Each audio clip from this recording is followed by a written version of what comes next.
Pinabulaanan ni Public Works Secretary Vince Dizon na may inauthenticate siya sa mga dokumentong hawak ni Batangas Representative Leandro Leviste. Iginiit kasi ni Leviste na isa ang kalihim sa pwedeng magkumpirma ng authenticity ng files na nakuha niya mula sa DPWH at kay yumaong dating DPWH Undersecretary Catalina Cabral. Sabi ni Dizon, Setyembre nang magpunta si Leviste sa tanggapan ni Cabral. Anya, nagpilit si Leviste na kumuha ng files at kopyahin ito sa kanilang flash drive gamit ang computer ng isang staff ni Cabral.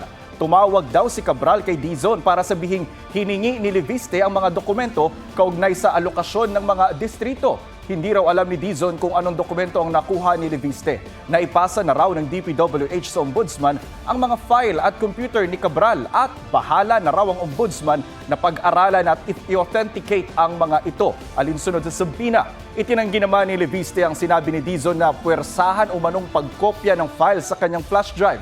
Hindi raw niya maisip na magsisinungaling nang ganon si Dizon dahil meron pa raw iba na naging bahagi ng pag-uusap nila ng kalihim noong sabihin nitong ibigay ang file sa kanya para sa transparency.